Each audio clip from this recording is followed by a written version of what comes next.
interviewin natin siya para dito sa mga bakito na sasampa dito sa international shipping market. So, buhay sa position mo, di ba? Yes po, sir. Anong trabaho ng buwis? Ang trabaho po ng ordinary seaman ngayon sa port ay magbantay sa gangway. Kung may papasok na mga authority, mga custom, ipalagbok ko dito. Lagbok, tapos tawag ako sa aking duty officer para sabihin kung saan sila, mag-usap sila kung sino kailangan nila. So, ano bang binabantayan mo dito sa Ang binabantayan ko dito yung lubid, yung landguard, tapos yung gangway na kailangan hindi mahulog sa dagat. Tumpak? So, may friend niya yung bagitong marinero natin na buwis. Bigyan natin ng jacket. Bigyan ng jacket. Boy.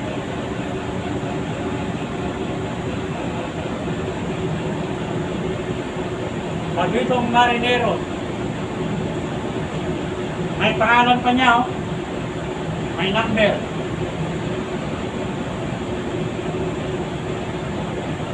Bagitong marinero. Bigyan ng jacket. Yay! Thank you po, Kuya Will! Yay!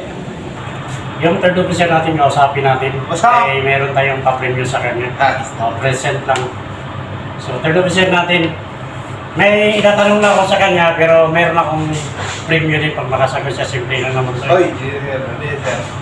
Anong masasabi mo doon sa mga bagitong nag-a-apply sa atin sa Pilipinas? Yung mga kadeti ba? Huwag lang sa suko. Apply lang ng apply. Ah. Suko. Tapos pagka nakapasok, sipagan lang. Pag siyempre, may utility man eh. Oo. May utility yan, sigurado. Yan ang ano sa atin. Lagi lang sipagan, tsaka mag-aral. Yan ang importante. Third officer natin, uwi na rin. So, bibigyan natin ng jersey at saka jacket. Wow, dalawa! Sana all. Bigyan natin bagito, present natin. Jersey. Yun o, jersey. Oh. Ano na? Asya. Ayan. Oh, may apelido na. Salamat, Bagito Marinero. Ito pa, yung shirt mo. Yan. Pwede ka na mag-basketball Na. pag-uwi. Ha? Bigyan natin ng jacket. Oh, may jacket pa. Baka mahilig sa magmotor. Baka lamigin. Oh, bigyan natin ng jacket pag ito. Oh, yan. Oh. Ha? Thank you, sir. Oh, Bagito Marinero. Yung mga mahilig magmotor dyan. Oh, yan. Oh, may pangalan pa. Oh. Oh, ha? Kaya, like and subscribe. May YouTube channel, Bagitong Marinero. May FB channel, Bagitong Marinero. Thank you, sir. Okay. Captain natin dito sa barko. So, tanongin lang natin siya kung ano yung masasabi niya dun sa mga Bagitong Marinero na nag-a-apply dyan sa Maynila. Kung anong ma-advise ni Sir. Hitin natin na nag-a-apply sa Maynila. Anong ma-advise mo sa kanila? O mga first timer yung nag-a-apply sa Maynila. Ay, bakit wala? May bakit wala? Yung maganda. Yung sariling sikap? Sariling sikap pa. Anong ma-advise ko sa kanila? Yes. Good. For me, ano na lang, sa mga baguhan, at saka bagong graduate, o may experience sa na, mga wala. Bagitong Marinero. So sa mga baguhan dyan, lalo na sa mga walang, let's say, umpisa tayo sa mga bagong graduate, hindi naman siguro. Mahirap talaga pag walang backer. Mahirap nga yung may backer ano lang sa mga walang backer, patuloy lang tayo siyempre i-process pa yung mga papilis nyo, training. Unahin nyo man yung mga trainings. Kumplituhin nyo muna bago kayo sasalang sa Manila. Kasi mahirap, diretso kayo sa Manila, hindi pa kayo kumplito papilis, nga kayo doon. So sa mga patuloy lang sa pag-apply. Pag once kumplito na kayo, huwag kayong mawalan ng pag-asa o susuko. Ano lang, porsigihin yung mag-apply. Ako, nakaranas din ako niyan. Hindi pa ako natulungan ng pinsan ko, pero sinusubukan ko mag-apply sa sarili kong sikap dati. almost a year. 1 year. Almost 1 year din ako doon sa Manila na alakad-lakad sa Makati, Malate, pudpud na yung sapatos ko. Kaya nga, sa mga patuloy na lang yung pag-apply nyo, huwag kayong mawala ng pag-asa. At saka sa mga may backer, huwag naman kayong umaasa lagi pala sa mga backer. Magsaling sikap din, subukan nyo rin para masubukan nyo yung hirap. At saka, once makasampa na kayo, Tuloy-tuloy na yan. meron ding mahirap din. Tuloy-tuloy na rin yan. Pero huwag niyong kalimutan, pupunta sa simbahan. Dadaan kayo ng simbahan, magdasal kayo, manalangin kayo. Kasi lahat naman tayo, dito tayo sa taas umaasa eh. In times na tayo sa, ano yan? Sa kalisod. Araw-araw tayo nagdadasal. Everyday. So, tuloy-tuloy lang tayo sa huwag kayong susuko. Lahat naman tayo dumadaan sa butas ng karayom. Nauna lang kami. Bigyan natin ng jacket si sir kasi yun yung masasabi niya sa mga bagitong marinero na nag-apply pa lang dyan. Huwag kayong susuko nga. Sabi ko sa inyo, huwag kayong susuko kasi yung pinakamalakas yung backer, si God yung nasa taas. Tama. Bigyan natin jacket si sir. May CD to, may CD? Wala. Yan, present natin kay sir. May pagito marinero pa. Ayos talaga tong... sino ba tong nagano nito? Sa inyo lang ba to? Sa iyo lang? Oo. Grabe, kayaman talaga to. Tapos May meron pa tatak pa, tayong kapsipat, kapsipat. Meron pa tayong jersey. May jersey pa. Dapat may isa, sinama mo lang sana yung underwear. Yay. Delikado tayo doon. Uy! Ocean breeze. Ha? You see? Bagitong marinero. So, yan. Thank you for this. Ayos Okay sir. Muchas gracias, senyor. Dito tayo kay second officer. Bisdak din. Taga-saan ka na? Taga-Cagayan? Illegal City. Illegal Bisdak. City. So bago natin bigyan si second officer ng jacket sa jersey, tanungan natin si Gundo kung anong masasabi niya, ma-advise niya doon sa mga bagitong marinero na hindi pa nakasampa, galing Itirayla, naka-apply dyan sa Manila. Tanungin natin si Segundo kung ano yung masasabi niya, advice niya doon sa mga bagitong marinero. So, tiyaga lang sa pag-apply. Yung iba kasi nandun nakatambay, hindi naman nag-apply. Takot sa interview. Kaya huwag kayong matakot sa interview. Hindi kayo kukulong yan. Applyan nyo lahat. Pag-interview, sagot lang. Huwag yung, doon sa Manila, doon ako, matagal ako tambay-tambay. Hindi kami nag-apply. Pagtawagan sa interview, matakot. Huwag matakot. Interview lang yan. Applyan nyo lahat. Applyan lahat ng agency. Mas marami, mas may chance, laki ng chance mo. Huwag kang matakot sa interview. Interview lang yan. Yun ang masasabi ni Segundo, huwag matakot sa interview. Apply lang, apply. Oo. Bigyan natin ang jacket si Segundo. Yan. Sir, ito yung present ko sa'yo. Bagitong Marinero, number 1. Follow natin, Bagitong Marinero. Yan. Ayos. Mayroon tayong jersey sick. Ito pa, jersey. Mga bagong dating. Uniforme na. Bagitong marinero. Ayos.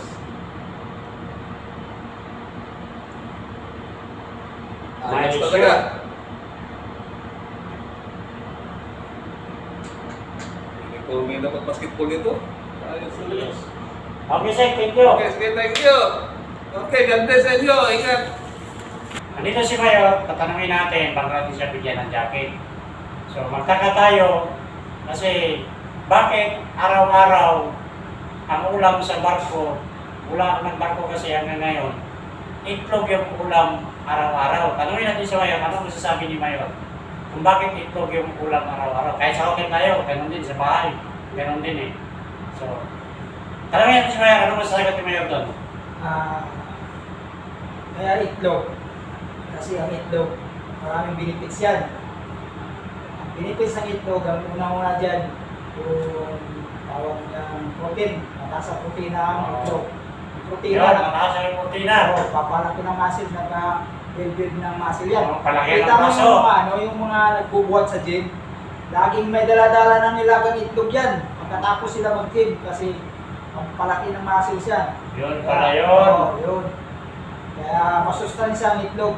Yung iba, hindi kumakain kasi takot kasi ano daw, cholesterol.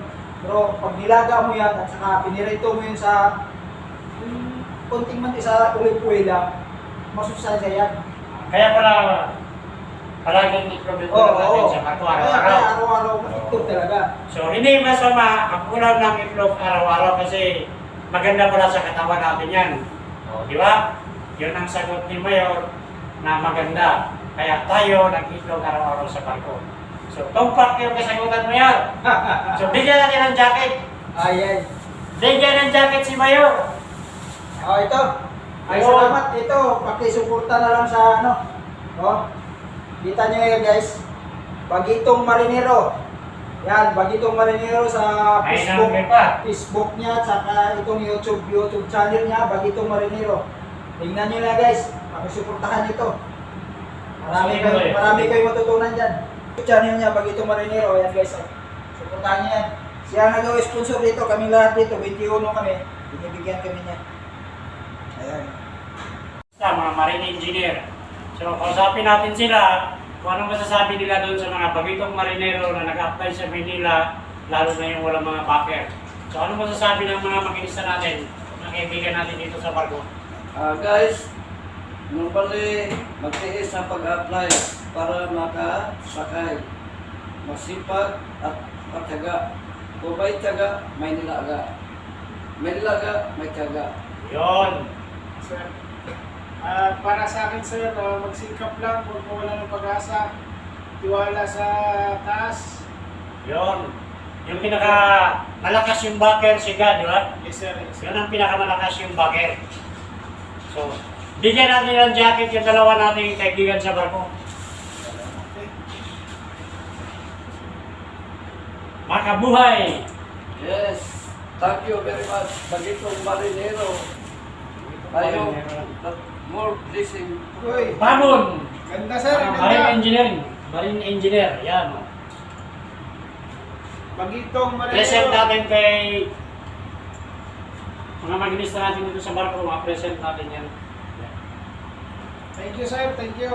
Thank you very much. Sana all. Bagitong Marinero.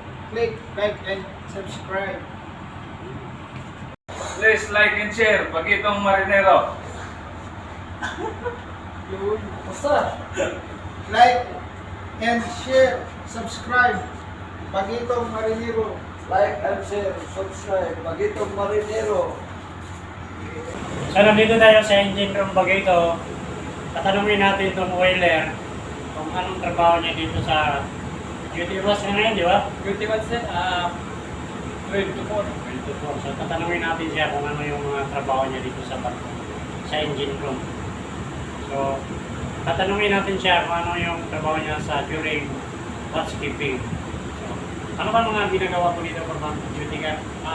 Sir, during housekeeping sir, ang ginagawa ko, monitor lahat ng mga parameters ng machineries. Ay, yung mga tumatakbong machinery. Mga matapong machinery sir. Temperature. Una, generator, kailangan i-check mo yung unang-una, low oil sa motor niya, oil level niya. Tapos, exhaust, generator, Mga parameters. yes sir, jacket temperature. Yun. Boiler. Boiler, kailangan i-check mo rin yung... Hanggang sa puerto tayo. Pag nasa puerto, kapag tumatakbo ang boiler, kailangan i-check mo rin yung pressure niya lagi, palagi. Kasi minsan, pag hindi nag-activate yung automatic stop niya, baka magkaroon ko ng problema. Pag tumatakbo naman ng main engine, kailangan i-check mo rin lahat yung mga parameters niya. Mga exhaust temperature. All machinery must be checked, di ba? Yun ang ginagawa nila pag ito, pag duty on watch sila. So, chinecheck nila yung mga machinery lahat na tumatakbo. Saka ano sir, kailangan pag naka-duty ka, kailangan always presence of mind. Yun! Very nice! Huwag kang tutulog-tulog kasi isang itlog lang yan. Tagis na yung mga nangis dyan. Tulog-tulog sa pansitan. Nasa fields. Yan ang tinatawag Para na tayo na nangis. tulog sa pansitan. Isang So, kripisyo. ngayon, nakasagot ka ng magandang sagot na ano yan? Always presence of mind. Always presence of mind. Wala tutulog-tulog. Huwag tulog-tulog. Bigyan ng jacket yan! Apa. Yeah. Talaga sir, tutulog to sir. Oh. Salamat, sir. Salamat. Yan, ang ganda sila. Bagitong Marinero. Okay, sir. Salamat, salamat. So, bigay natin sa mga kaibigan natin dito sa barko. Salamat, sir. Yan, mga present natin sa kanila. Kapir. Ito naman tayo bagito, yung 4-8 na oiler. So, babayan natin, mga stock din. So, tanongin natin siya, anong masasabi niya doon sa mga bagitong marinero nag-apply sa Manila, lalo na yung walang mga bagay. Anong masasabi ng kaibigan natin oiler dito? Anong masasabi mo, Bert? Hari? Sir, shoutout na sa Bagitong Marinero. Shoutout daw sa bagitong marinero. Subscribe kayo kasi marami kayong matutulog na araw dito. Sir, ang masasabi ko lang sa mga Bagitong Marinero o mga bagong graduate na nag-apply pa lang ng magiging aspirant Seafarers. ay masasabi ko lang na magdasal kayo sa Panginoon unang-una bago kayo lumabas ng bahay ninyo, magdasal kayo na labayan kayo sa inyong Pag-apply. Oo. At pangalawa, magpahod kayo ng pasensya at tiyaga na habang nag-apply kayo, hindi kayo mawalan ng pag-asa na kayo ay matanggap sa isang agency. At pagkatapos ng isang agency at hindi pa kayo pinalad, huwag kayong tumigil sa pag-apply. Kasi dyan, sigurado, may isang agency din na tatanggap sa inyo. Kasi ako rin, naranasan ko yan nung ako yung nag-apply pala. Matagal na akong natanggap pero hindi ako sumuko. Yan ang masasabi ko, sir. So, maganda yung advice niya sa inyo mga bagito, kaya bigyan natin ng jacket yan. Jacket, jacket. Jacket! Yun! Yan o. Ganda. O, ikaw na magbukas para maganda. Mga kabagitong marinero, ito yung jacket. Ayan. Like and subscribe. Like and subscribe. Ayan. Nasabi ko lang, marami kayong mapupulot na aral sa ating bagitong marinero. Di, ano lang natin na bibigyan natin sila ng pag-asa na makasakay yung mga bagitong marinero natin. Kaya huwag kayong titigil mag-apply. Kaya darating ang panahon, kayo na rin ang magbarko. So, yan. Thank you, sir. Okay. Yung mahilig magmotor dyan, yan, maganda mo sa motor. Kasi nice jacket, oh. Maganda to sa magmumotor.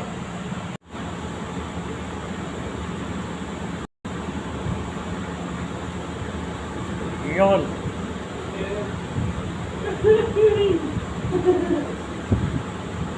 Dito yung EB, ayaw mo pa-interview, so gusto na lang nilang sasayaw next time doon. So, nandito natin. Gusto rin sasayaw, sabayan na lang yung EB. Sasayawin na lang natin sila ng budots. Sayaw! King, taga saan ka? Skate, taga saan ka? Galing sa Bagitong Marinero. Salamat. Maraming salamat. Many thanks, many thanks. Enjoy, enjoy. Magpakarami kayo. Yan, si Piraper.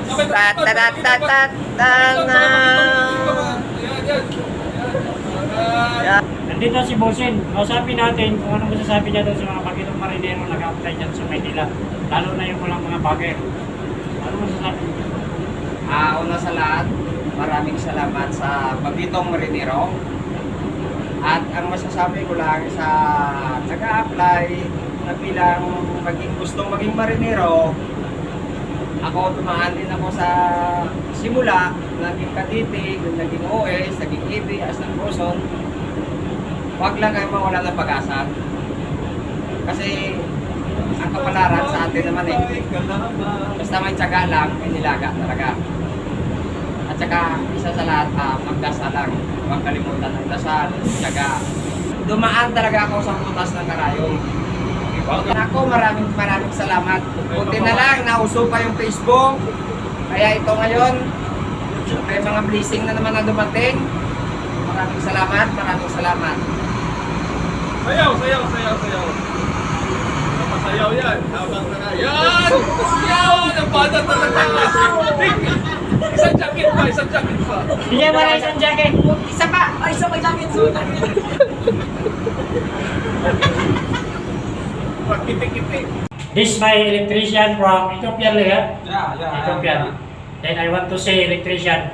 What can you say when the time that you were Filipino seafarers? What can you say the Filipino seafarers, etc.?